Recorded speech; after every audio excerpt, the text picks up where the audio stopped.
Okay, so we are in my kitchen. Bob, say hello. Hello. Right, what are we going to make now? Peanut butter and jelly sandwich and fluffernutters. Fluffernutter. Well, one fluffernutter. Why is it just one fluffernutter, Bob? Since my mum, she's allergic to eggs. Yeah, and the paste, what's it called? What? The marshmallow paste has egg in, doesn't it? So Mummy can't have... white egg. Yeah, egg whites, yeah. I got it though. So you're going to have 2 sandwiches and I'm just having 1. Yeah. Okay, so first off, we are going to spread the peanut butter on 3 pieces of bread. Yeah. Okay, I'm going to open it. Yeah, you can open it. Yeah, this is heavy. Okay, did it. Well done. Oh my gosh, look at that. Oh, wowzers. Okay, well done, though. Thick. Right, so, it is thick. Oh, my goodness. So, let's spread this. We've got thick white bread, as instructed by Auntie Jen, haven't we? Yep. And she's saying to do thick white bread. I'm going to get the jam out. Okay, well done, mate. That might be harder.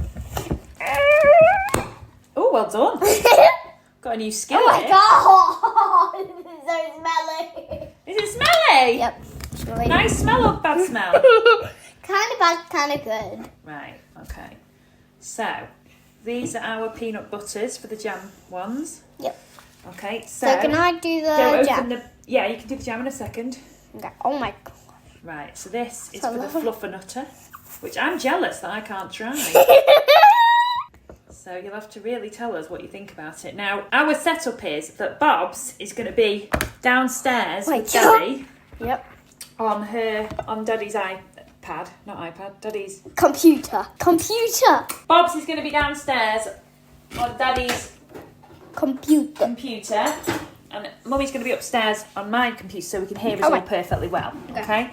So... I need to do... So that... Okay, so we need some more bread out. I'll get the jam. Oh. Okay, I'll get the jam. Yeah, don't spill it on my phone, mate. I won't. Right, so we're going to do 2 jam and 1... Oh my god.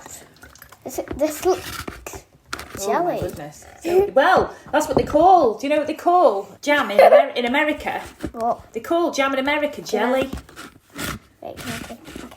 So Bob's is just spreading it now. Do you want me to have a go? No. It's quite hard to spread. Yeah. Do you want me to go? Yeah. So it's not easy on white bread that's a bit... Thick. Yeah. And we want it to be quite thick, don't we? Because Yeah. the peanut butter's very thick. Okay, so do you want to get a peanut butter bread and just put it on top of that? Okay. So which slice are you going to choose? Okay, so put it on top. Oh, whoa. Okay, what's that? There we go, that's our first sandwich. Well done, mate. Done. Okay, so Right, now your sandwich. now my sandwich. Oh my goodness, that is a lot. That's a lot of jam, isn't it? Mate? Or jelly. Okay, so do you want to Jam or jelly? do you want to put a peanut butter slice on top of that? Each one. That one. Okay. Oh my gosh. Scary. Oh. Good job, mate. Okay, so let's put yours into... Do you want it in squares? Yes, please. So let's cut yours into squares. I'll cut mine into 2. Wait, Okay. I'm going to see what it looks like. Okay, remember, we're not trying it yet. We're trying it when we do the I record will. with Auntie Jenn and Auntie Becky, okay? Oh, look at that. Look at that. Oh, it looks a bit weird, doesn't it? Yeah, satisfying. Oh, you think it looks satisfying? Yep. Okay, now the part which I can't have, so don't get it anywhere near my mouth, okay, mate? Okay.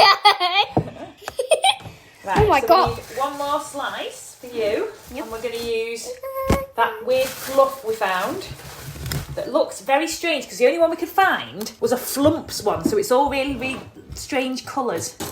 Whoa! Yeah, I think it's going to be like stripy, but let's have a look. I want to see what it looks like. Well, We're gonna see. well, we're going to see. Oh no, it's all white. Oh my god. Right, I'm going to put it on because I just think it'll be easier. Oh my goodness. It's... Ugh. Can I try that? Yeah, of course you can. Oh my gosh. It's like something off the Ghostbusters, isn't it? It looks very sticky. Yeah, this is... Yummy. Oh, do you like it? Yep. Do you think you'll like a fluffernutter then? Yeah. Now, Bob's is already a fan of peanut butter on apple, aren't you, mate? Mhm. So let's see if you like Peanut butter. peanut butter and jelly sandwich. Now, we had to go with strawberry, but seedless, strawberry jam or jelly because we couldn't find any great. We did try and go as authentically American as possible, but this is really hard to spread. Oh, my goodness. Okay. Is it so thick? Yeah, so thick. Right, do you want to put that on there? Yeah. Stop eating it and just do it. Sorry. Okay, put Yes, that on just there. so yummy. And then, should we cut this across? Yeah. Should we try and cut this into fours as well? Oh my goodness, it's so hard to cut even. Right, so there we have 2 peanut butter and jelly sandwiches and 1 fluffernutter, as authentic as we could. I think that's good. Well done. See you on the podcast. Bye. Hello and welcome to Recall the Midwife. Today we are doing a listeners special, so we've got all your questions to answer and everything as well. But first off, we have a very special segment where we are trying peanut butter and jelly sandwiches. With our most special extra guest. Sorry. It is Bobs. Do you want to say hello? Hello. This is my 6-year-old daughter who's desperate to come on. So she is trying not only a peanut butter and jelly sandwich, but also, what are you trying, Bobs? A fluffernutter. Fluffernutter.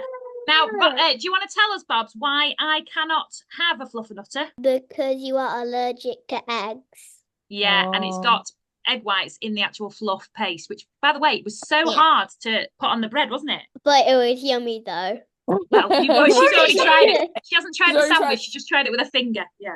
Oh, marshmallow fluff, there's like nothing stickier. Like literally you could glue bridges together with it. It's so sticky. We might use it to put the conservatory back together later. Anyway, not the conservatory's gone down. I don't know why I said that. Anyway, so shall we try the peanut butter and jelly sandwiches first, everyone? Okay, can I just say, this is one of the most classic American things ever, and I'm just so excited about this. I love a PB&J. Okay, should we give it a try?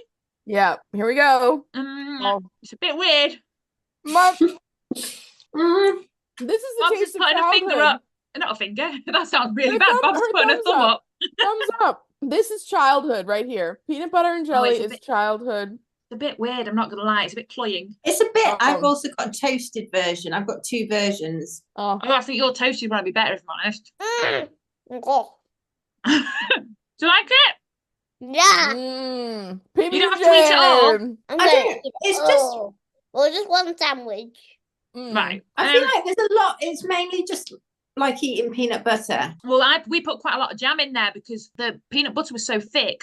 We also bought like the most American we could, seedless, and also with we went with Sunpat peanut butter with no bits. Yeah. Ah, I picked Jif peanut butter for my peanut butter brand. this is yummy. It's so good, right? I hope our listeners can't just hear us chewing. Yeah, they probably will be able to. Happy Oh. podcast. You get this for free. Okay, now the fluffernutters. Now I can't have it. I'm out of this one on medical grounds. So what do you think, Bobs? How many out of 10 do you think? 10 out of 10. 10 out of 10. What about you, Bex? nothing. 6. I'll go one more. I'll go 7. Like I could eat it. I wouldn't really choose 2 loads, but I wouldn't be like, oh, that's awful. Yeah, I wouldn't turn it down, Yeah. but I wouldn't actively choose to eat it. No. I do this all the time. Ooh. Good girl, Bobs. Good girl. There we go. Okay, now fluffernutter. Jen, do you want to explain what the fluffernutter is? Yes. Wow. So a fluffernutter is marshmallow fluff, which is like a spreadable marshmallow product, and peanut butter on bread. So here we And then go. where's it the regional sandwich of? Oh, New England, like specifically maybe like Massachusetts area. You know, we got a listener who had written in about fluffernutters. I'd grown up with them, but I kind of didn't realize that it wasn't a thing other places, but I haven't had a fluffernutter literally since my childhood. So I'm so excited about And this. you're introducing one to Bobs. Bobs, are you ready for your fluffernutter? Yeah, I got it. You got it in hand? Oh. Okay, are you ready? Here Go we for go. it. So they're biting into it. Let's see what they think. It might take about 10 hours for them to chew the first mouthful. Bob's just loves everything. Thumbs up from Bobs. Oh, How that many- takes me back. Is it stuck to the roof of your mouth, Babs? How? Is it delicious? Oh, that's good. Which one's better, the peanut butter or sorry, they both got peanut butter, the jam, jelly, or the fluffernutter? Oh. The first one or this? They're both better than a cheese sandwich, though. So which one do you prefer out of those two, Babs? She's got.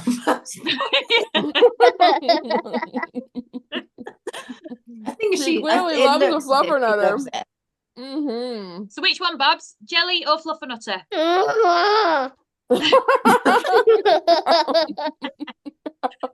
Jelly? You don't know? Okay, let's do it this way. Number one, do a thumbs up when it's the right one, or number two. So number one or number two. 1, 2. They're both too good. They're both too good, so you can't decide between either of them. Wow, that is the most beautiful answer. She's practically American. Asked for. She's basically American. You can adopt a Jen. Do you want to fly over to live with Jen? Yeah, come on, Bobs. You and I'll have a great time. We'll leave her on your doorstep. You can come see her every once in a while, Alex. You'll still be able to see her. It's not like, close communication or anything. But you'll have those sandwiches every day. What do you think, Babs? Thumbs They're up. okay with me. She's like, I'll leave my parents, I'll leave my country, I'll leave my whole life behind. Jay and fluffernutters. She's just carrying on eating them now. So.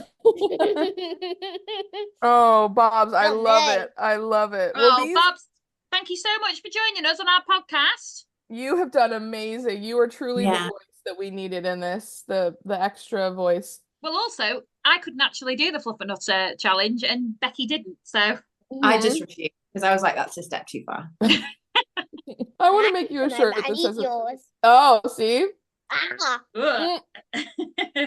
Well, you probably got a whole tub of marshmallow fluff you have to eat, so it's good that Bob's likes it, because then she'll be able to eat the tub you know what I mean? I'm not gonna lie, it's absolutely ridiculously bad for her. It's probably gonna rot her inside. We're throwing it away. She's probably know. going to be on a sugar high after this. It's a good job you're doing the podcast. I'm doing a podcast for the next 2 hours. Good luck, Becky.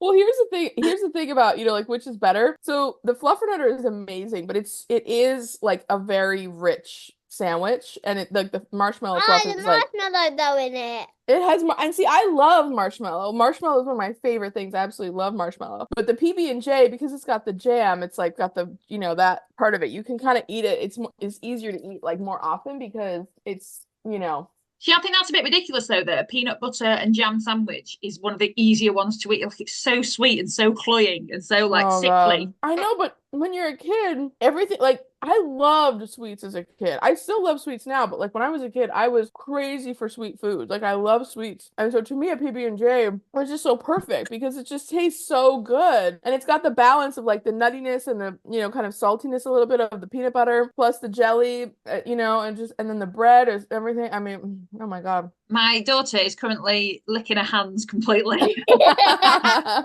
Bob, you're gonna get to eat a fluffernutter, every day until She's still going. Right, well, we'll leave you to eat your fluffernutter now, Babs. Oh, Bobs. Thank you Bobs, so much. You've been brilliant. you're the best, Bobs. We love you. Yay! Bye. Say bye-bye. Oh, bless her heart.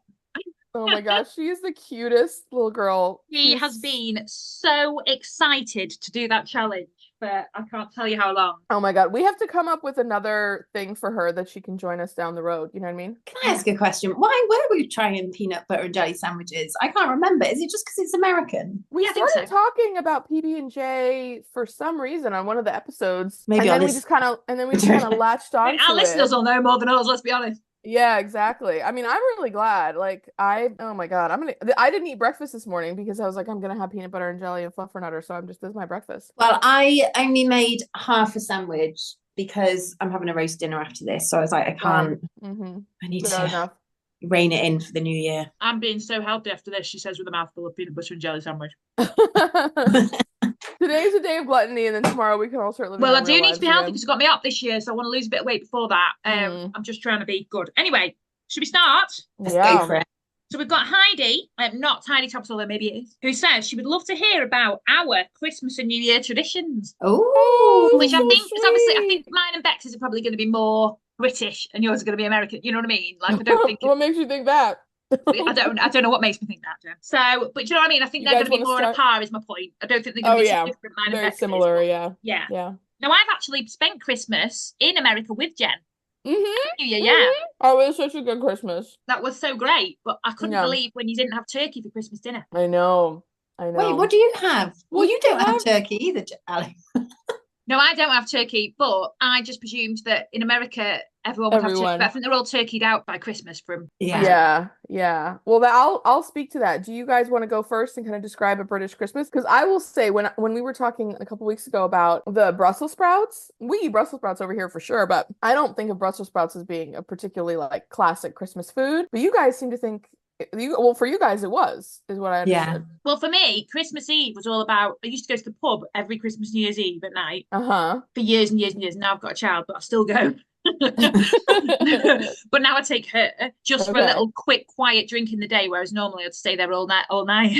But I don't do that anymore. We now come home and watch The Snowman, which is another British tradition, game and brings the snowman. And then we leave stuff out for Santa now, obviously because of my daughter. And then we wake up in the morning, do presents. We always have, well, in our house we have pigs in blankets, sandwiches for. Wait, we're getting ahead of ourselves. So what does everybody do when Santa comes? So because as a child we had a sack each, which we left in our bedrooms, and then we got a wrapped sack of presents that we would go into my mum and dad's room in the morning and open. Wait, the presents wouldn't be under the tree? No. Did you do that, Al? No, I was terrified of Father Christmas going to my room. I never did. Which is a Christmas tradition I've apparently passed on to my daughter. I'm still eating. I do apologise. I can't stop it now. It's in front of me. Oh, I'm gonna go back for more fluffernutter. So anyway, no, they'd always be in the lounge. But would they be wrapped? Would they be wrapped? Some people don't wrap a stocking. No. When I was growing up, we'd had no presents wrapped. Father Christmas here wraps them, but I'd get them wrapped when I was little. But were they under the tree or were they in a stocking or a sack? No, they were usually just in the lounge because our tree was in the hallway. But this year, now, it's under the tree. Right. Well, I say under the tree. There's so many of them, it spreads across the lounge. But do you guys do like a stocking and then separate under the tree presents? Yeah. Okay. So under the tree presents for me are presents from like friends and family. They're not Santa presents. Yeah, I'd say that's more us. And as a child, it never occurred to me that my parents didn't buy us a present because I had we had like our Santa stockings. Then we had a big present, which was normally downstairs, but it never occurred to me that my actual parents didn't buy me a Christmas present. That was one of the my daughter, age 3, was like, "Where's the presents from you?" And I was like, "Oh, they're here." And also, she's the same one who said, "Why is the Father Christmas wrapping the same as your wrapping?" And I was like, "Asda had a deal." That's just poor show, Alex. She'll be like 18 months or something ridiculous. Oh man. I did as a child. I once woke up in the middle of the night and my grandma was staying with us, and I did unwrap my whole stocking in the middle of the night, and then in the morning I had to sit and watch my brother open his. Oh my God. And this year I spent Christmas Eve with my niece and nephew at their house, and I had a talking to when I arrived that me and my niece were not to repeat that situation. Thing is though, Becky was a bit annoyed saying, "I wouldn't do that," and then I thought, actually you probably would, and you were like, yeah, I do find it like she does have me wrapped around. Like I find it very difficult to say no to anything she wants. Like we do the most ridiculous stuff, and then my brother's like, "Why did you let her do that?" And I was like, "Well, she kind of talked me into it."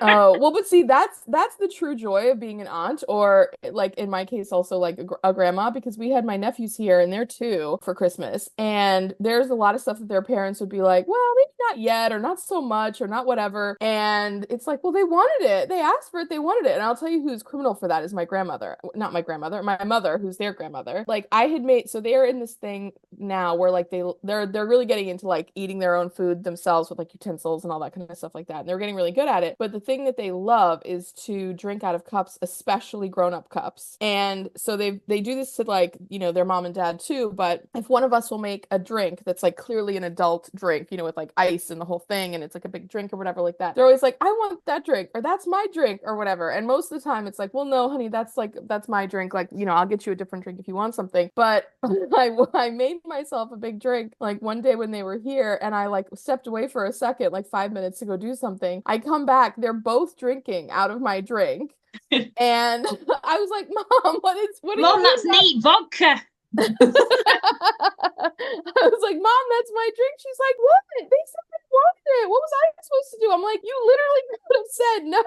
And she's like, no, I couldn't have done that. That wasn't possible. And the thing is, I don't mind them drinking it, but unfortunately, they're too little to drink a drink without just like blowing it back in. Yeah, You like get a lot of backwash, don't you? Yeah, and the thing is, if they've just eaten anything, then there's like they have like little crumblies and stuff like that. And then the other thing is that like my one nephew had kind of a runny nose during this period, and I was like, I'm stopping this. This is rank. Right, New Year's tradition. Wait, I've got another go on, Christmas tradition, which I think is a bit weird, is that when we come to do presents, they get dished out and everyone has like their pile of presents. And then as a family, we normally go in age order, youngest to oldest. And we literally, one person opens a present at a time and we all watch each other. Wait, even as kids you did that? Yes. It took hours. Oh, no, that's way too much restraint for us. Yeah, no. we just, Well, the other thing we used to do, because it wasn't even wrapped, and my parents used to be out on Christmas Eve quite a lot, or drink or whatever. This makes them out to be awful. They were good parents. But they didn't wrap any of the presents. And me and my brother used to get up at like daft o'clock. Like I remember getting up at midnight once, and we went down into the lounge and we were just playing for hours, just playing with our toys for hours. What? Yeah. Oh my gosh. Yeah, that was one of the best Christmases of my life. And then I remember because also the telly came on. It was like 1986. I was like 5, and the telly came on because obviously there was no telly through the night in those days. And we were like, hooray! So what food does that? So we do like turkey, pigs in blankets, stuffing. So pigs in blankets is like pretty universally British. Yeah. Okay. Roast potatoes. We do carrot and turnip mashed together, carrot and swede mashed together. Okay. Sprouts, which no one likes, but we all have. Everybody has like a token 3 sprouts as part of their Christmas dinner. Yeah, I think that's madness if you don't like them. I love them, so that's fine. I don't dislike them, but I just wouldn't actively choose them unless they're in butter. What would you prefer on your Christmas dinner? Peanut butter and jelly sandwiches or sprouts? Sprout. Well, I think if they're cooked nicely, they can be nice. But if they're not, then they can just be like farts. Yeah. And parsnips. Parsnips is another big Christmas. Oh, parsnips, amazing. I like parsnips a lot, actually. We have roast potatoes, parsnips, dauphinoise potatoes, carrots, peas. We didn't have sprouts this year, but not for any reason. She just didn't do it, my mum. And then we have beef Wellington made with pate around a massive fillet of beef, medium rare, and it is delish. And obviously gravy. So what would you have for your Christmas lunch, Jen? So the thing is, it's a little different in the States because we do have Thanksgiving like a month earlier, and Thanksgiving is a very traditional, like I would say Thanksgiving is more universally like we all kind of do the same thing, and turkey is the centerpiece, obviously. Stuffing, cranberry sauce, gotta have some kind of potato there, usually other vegetables of some kind like carrots or peas or, some kind of green vegetable or something like that. And then usually but the thing with the States too is that like there's a lot of like regional variations for all that. Yeah. So, but just to say like turkey and stuffing are kind of like, and cranberry sauce are like the hallmarks of a Thanksgiving dinner, like that's pretty, special. So then by the time Christmas comes, it's like, I feel like it gives people an option to be a little bit more like freestyle, you know what I mean? Like, well, what do we want to eat on Christmas? And so we've done turkey again for Christmases. Well, do you want me to tell you what you had when I was there? Oh yeah, what did you have? They had honey glazed ham. It was all lovely, but it really threw me because it was just sweet. And obviously a Christmas dinner in the UK isn't sweet. Yeah, no, it was a honey glazed ham, but then it had that weird yam thing. Yes. Oh, yes. Sweet potato casserole. Mm-hmm. I'm not gonna lie, that was absolutely mind-blowingly weird. I liked it, but it was weird because it was sweet. Well, so sometimes people call it sweet potatoes, sometimes people call it yams, like sometimes people have like sweet potato pie. It just depends on what it is, but that's a really southern thing. So basically you take a sweet potato or a yam, you would cook it, mash it, add a lot of like beautiful flavors and things to it, and then put it in a casserole dish, cover it with little marshmallows, and then bake it in the oven. And then when you take it out, all the marshmallows are crispy on top. I'm not gonna lie, it was absolutely mental. I was just like, what is this? That's a very Southern American thing. What about your pudding? Do you have Christmas pudding? Like, as in, a Christmas pudding with a coin in it? No, we don't do that.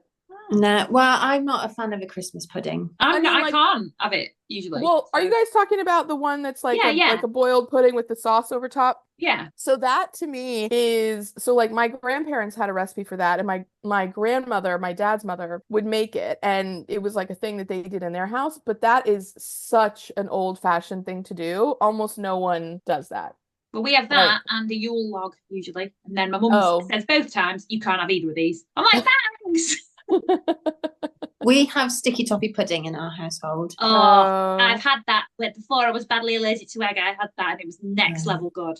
Oh, it is really good, the one you guys make. Yeah, we like for Christmas dessert, it's kind of like, I mean, usually there's lots of Christmas cookies because over here, Christmas cookies is like a huge thing. I'm a big Christmas cookie person. I bake a lot, I get a lot, whatever like that. Both of you should go on Bake Off. Imagine if you went on Bake Off US and you went on Bake Off UK. I'd just be like the loser. No, I know I couldn't handle the pressure. Yeah, I think we could get you there. No, that could be I think I can handle the thing to pressure. do. I just don't know if I could handle like standing up for 7 hours while you had to bake it all. That would be. I definitely couldn't handle that part right now. But right, New Year's. I'll cook a roast dinner for you, Alex, and you can watch me crumble, and then you'll realise that there's no way I can go on. Well, Bake Off. you got on Can the we have a beginning of the crumble phone call. actually? Can we do a crumble afterwards? Bet you'd be good at a crumble. Oh, Yeah, crumble would be nice. Crumble would be nice. Love a crumble. Do you have mince pies in America, Jen? No, not really. I mean, What? we do have them. People have them, but it's not an American thing. I mean, if you have them, it's because you've gone that way. It's not really like a standard issue. I'll tell you one thing though about the Christmas part, the presents part, and I would say this is fairly standard, is that everyone puts their presents under the tree. There's no Santa sack in the bedroom thing. Some households will open presents on Christmas Eve. Some households will open them on Christmas Day, first thing. Somehow, my dad, when he was growing up, he always was like, it was the hardest day because I would have to wait to open up all of our presents until after my uncle had come to visit us because he was a priest living in New York City. And so sometimes we would have to wait until like 4 o'clock in the afternoon for him to get there because he also had to like perform mass and everything. And then he would come and then we could open up all of our presents then. And my dad was the youngest, so he was like little and everything. And he was like, I want to open my present. It's so bad, so bad. But we open our presents usually in our household on Christmas Day, kind of whenever, basically. And then our stockings are like hung up and they're a separate thing, but stocking gifts are always usually a lot littler things. And for our house, in our household, my sister and I, we would get the exact same presents in the stocking, pretty much. There'd be like some variation, but pretty much we'd get the same. And my mom always used it as an opportunity to give us like toothpaste, toothbrushes, socks, like the most utilitarian things. And that's that's the sort of stuff that we would get. And also I spent my entire life slow racing my brother because we obviously took it in turns, but I would have to engineer it somehow so that he went one more time than me. So at the end, I had presents left. Oh, see. That's see, in our new house, level of petty. None of that happened in mine. Oh, see, in our house, my sister and I, we were allowed to open them at the same time. And so for us, it was like, who can open faster and like spoil all the surprises for the other one more? So we would be like, toothpaste, toothbrush, comb, shampoo, say, I'm very glad that me and my brother did not have this horrible competition thing going on. Okay, New Year's tradition. Let's actually finish this question, guys. Oh, God. I hate New Year's. I don't have any traditions. I'm not a huge New Year's person. I mean, I like the idea of like a fresh start. I like the idea of like reflecting on the year that's passed, but I'm not too fussed on New Year's. My sister was a lot more like, I want to go to a New Year's party. I want to do a New Year's event. We did do Times Square for New Year's one year in the year 2000, but no, I'm not really too fussed on New Year's. I used to love New Year's Eve, and I used to go out I used to have parties. I used to go out for them all the time. But obviously now, and I hardly drink anymore. So now, do you know what we did yesterday that we're going to do every year? We watched the Eurovision final again. So we go out for tea. So we went out for tea all together. It was lovely. My husband has a gratitude jar throughout the year that he puts things that he's glad for, grateful for, and then we read them that day. And yeah, it was really lovely. So we went out for tea, did that, then came home and watched Eurovision. And then she went to bed at about 9. We let her stay up late. And and then we just watched like the stuff that was on the telly that was going on. Then we watched the fireworks and went to bed. But it was really nice. Wait a minute, hold up. I have to talk about this gratitude jar for just a minute. So he put stuff in there all year long. Yeah. Does anybody else put anything in there? No, it's him. And how long has he been doing this? A few years. Does it? Oh! Really? Yeah. Oh my God, It's a really nice tradition because now Bobs can read. It's just really nice that she was reading them out loud in the restaurant and stuff when we were there. Not to the whole restaurant, just to us. Yeah. Listen up, everybody. My daddy is glad that my mummy does the washing well. That wasn't one, but it should have been. Did he start that before he met you? No, I think because he was so grateful to meet me, that's when he started it. Well, that makes actually good sense. I cannot even tell you how much I love this. Like, that is the most sweet, beautiful thing I have heard. Well, this is your sign to start a gratitude jar today. Honestly, as soon as I heard that, I was like, we have so many jars in the kitchen. I was like, I'm gonna get my mom up later on today and be like, Mom, we need to start a gratitude jar and like put stuff in, because that is the most all year. Like, and it did make me remember things of the year that I really loved and forgot about. It was just great. So will he put dates or anything on them? No, he'll just put things that so one of them we couldn't really understand. It was like, my nose is clear, so he must have had like a nose that was blocked. But the point is, it's just stuff that's made you that you're grateful for. Oh, that is the most beautiful tradition, and I'm sure it probably was overflowing, right? And then he's just like, look at how much beautiful stuff I have in my life. Yeah. Oh God, my sentimental heart has been absolutely inspired and uplifted by that. Oh, I love it. Well, this is your sign. If you've ever wanted to do anything like that, this is your sign to do it. Oh my gosh, that is so sweet. Other tradition you might like, Jen, is so you two are both Bobsy's godmothers. Yes. And we light her christening candle every Christmas Eve. And we remember everyone who's not here, so we did you two, because obviously not here like that. I mean, not with us at the moment. Not physically. But we also honour people, people who've died and everything as well. So obviously Sinbad the cat. Oh. And so we do that every Christmas Eve as well, and have a little moment just before we watch The Snowman, which is also a tradition we do every Christmas Eve. Oh, I love that. Yeah. Oh. I get a lot of New Year's anxiety. I just don't like it. I don't like the thought. And I know that it's literally the difference between one day and the next, but I just don't like if you've had a bad year or you've had a good year and then you're like, what does the next year have in store? Yeah. Well, I do have to say, I was thinking that this year was a bad year. I was like, I can't wait to get rid of 2023, because obviously my leg happened in the start of September. So I was all like, thinking it was awful. But actually, the gratitude jar did make me remember there was loads of really good things about this year as well. So I would recommend it for that. For your mental health, it's a good thing as well. Yeah. And 2019 was a really difficult year for me. So at the start of 2020, I was like, it can't be worse than 2019. And look what happened. So Becky, you just need to stop thinking thoughts like that. Yeah. You're like, it can't get any worse than this.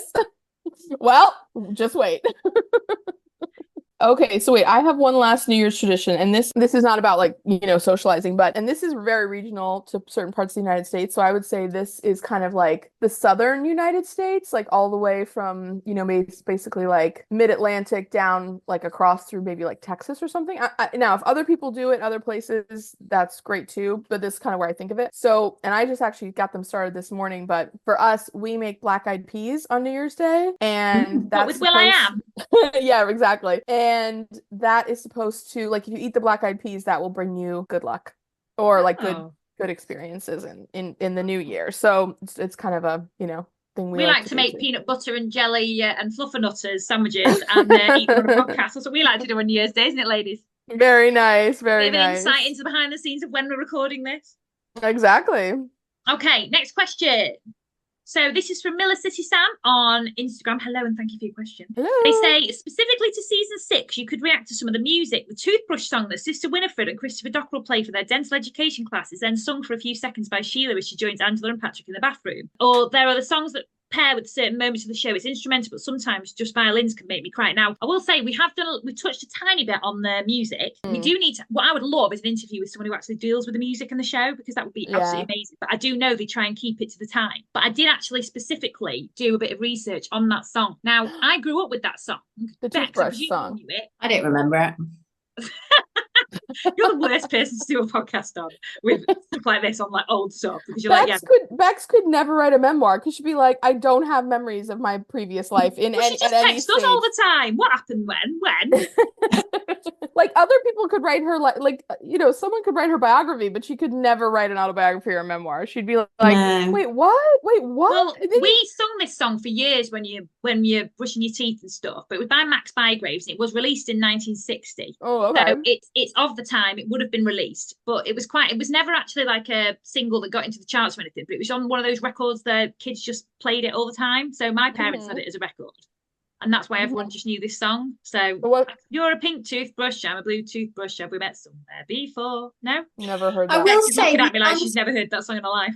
I will say the advantage is I can watch my favourite shows again, and it's like watching them for the first time. So I don't know what can happen. Well, that'll be the same when you're listening to the podcast again. Bex, you look at your own family photo albums and you're like, oh my God, what a wonderful childhood. I never knew we You know could what she do doesn't this. do, though? She doesn't see any banners saying what year the Christmas is because...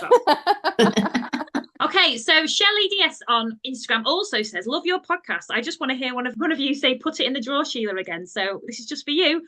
Put it in the drawer, Sheila. Way! Well, you're the best one to do it, Al. You're the originator, so. It's very true. Often imitated, never duplicated. Okay, now Kate M. Jackson on Instagram says, can we go back to the Series 6 Christmas special and Linda's story? I hate to say it, but that birth felt way too Grey's Anatomy for me. Obviously, a lot of medical scenes and dramatised on the show, but every time I watch this episode, I just think there's no way a hot water bottle brought that baby practically back to life, and he was just completely fine. I'm curious, are there ever any storylines that you find completely impossible on this show? And she also says, love your podcast. As a 23-year-old American with no one to discuss my favourite TV show with besides my mum, lol. We basically look like the age of your mum, probably. I think this with a lot of births, because quite often the baby will be in distress and then they'll say, we've got to get this baby out. And then magically the mother just pushes harder and the baby is born quicker. Yeah. There's a lot of... I did think that. I used to not believe loads of it, but then me and you, Bex, went to do you remember we went to the do you remember this, Bex? Me and you. She's like, no, I don't. Heidi Thomas in the history tour in Gloucester, and we saw it, and a lot of it's all factually correct. She's so making sure that everything is historically and factually correct. But I do believe, I know it's dramatised and probably made to seem easier, but I do think that this must have happened, otherwise they wouldn't have included it. I just think there must have been with the difficult storylines, there must have been a higher infant mortality rate. Oh, well, which they obviously can't show that because that would be it's Sunday night viewing. It's like when Conchita had the baby that was really premature and she just refused to let them take it to the hospital, and then she drip fed it with a pipette. Yeah. But again, that happened. Well, the one did it happen in real life or did it just happen in the TV show? Well, I mean, Jennifer Worth wrote about it in her book. No. You didn't remember that she wrote about on the side of the truth. I didn't remember that Jenny wrote about it. She's like, oh, wait a minute. I think Jenny Lee is exaggerating. That baby was 1 week premature. I'll say this. I think that if we actually looked at historical, postnatal mortality rates and all that kind of stuff like that over time, we would look at the rates in 1960 and be shocked, honestly. And I think, because there's just a lot there. But just to say, to answer the question, the ones that kind of that make me think that I thought of when you posed this question were the ones where the lady gives birth in the public toilet, in the apartment complex building. There's one toilet and the guy is like, aren't you going to be done soon? And Sister Julian is like, step aside, sir. And then she literally gives birth while she's got herself perched on the edge of a toilet seat, which I was just like, I can't think of a more disgusting place to do that. And then in that vein, the other one that really set me are you going to say the smokehouse?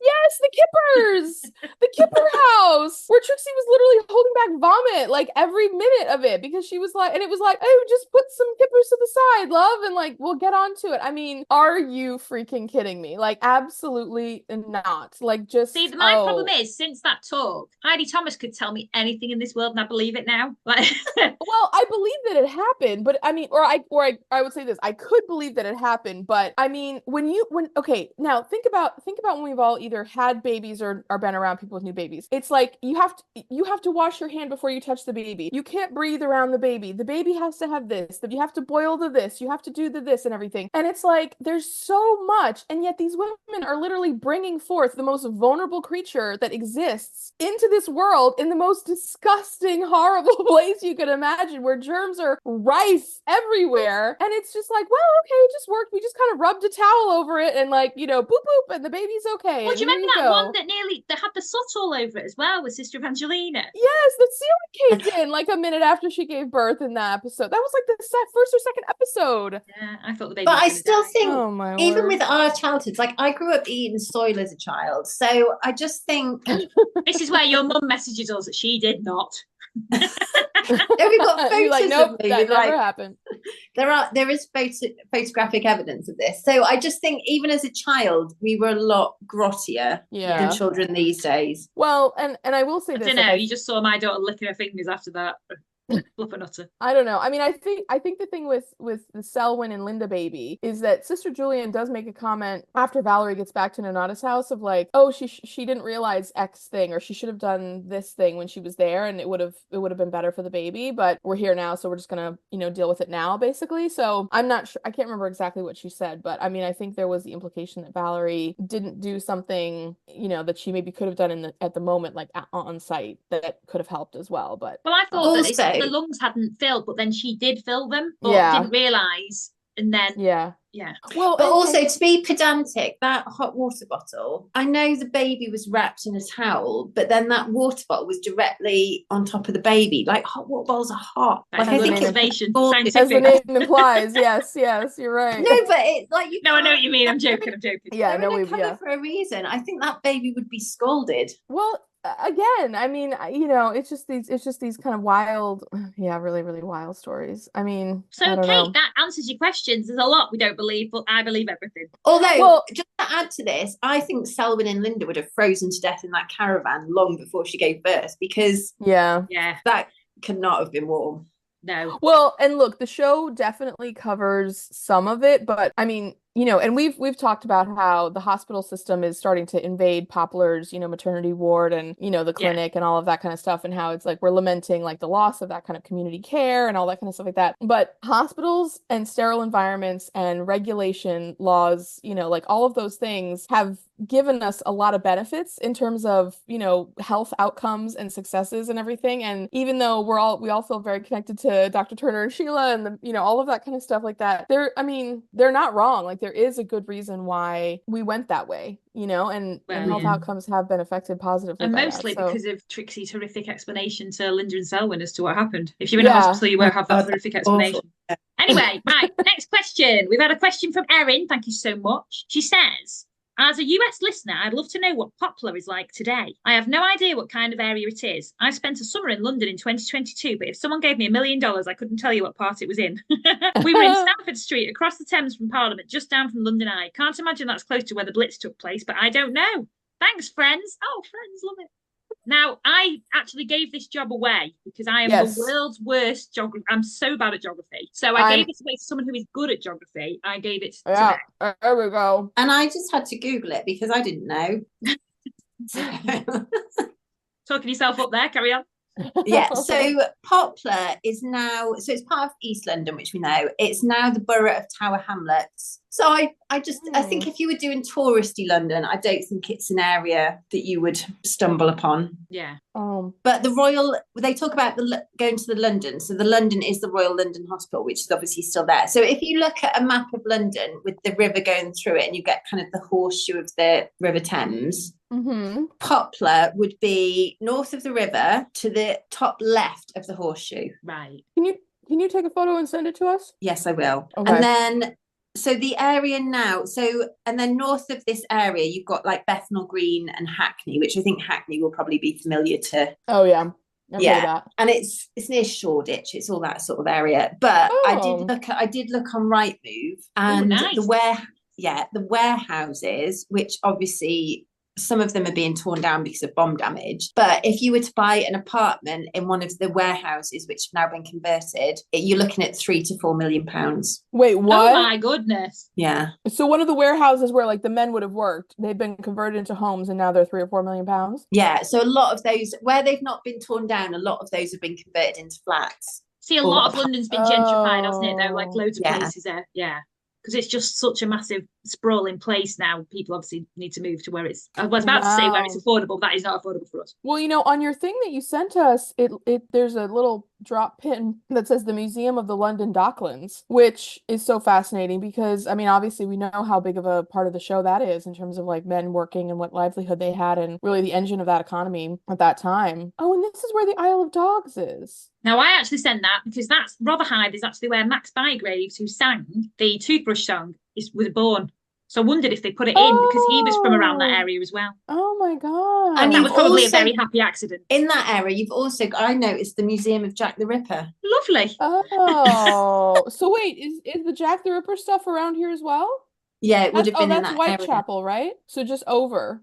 Yeah. Oh. And also, I did use Cable Street to navigate round the area. Oh, Cable Oh, Street. Bex, you gotta send us these screenshots so we can see. Girls, so when I come over and we do that tour, where's the tour at? Is it in Poplar or is it somewhere else? Blank answers because we don't know. Hang on, let me have a look. Well, I'm just curious because I'd kind of like to walk by the So it's at London the and dock. see. It's the Chatham Historic Dockyard. Hmm. Bear with. Right, Chatham Historic Dockyard is absolutely nowhere near there. It is. No, it's not even in London. No, it's not. It's right near. It's above Maidstone in Kent. It's to the very right.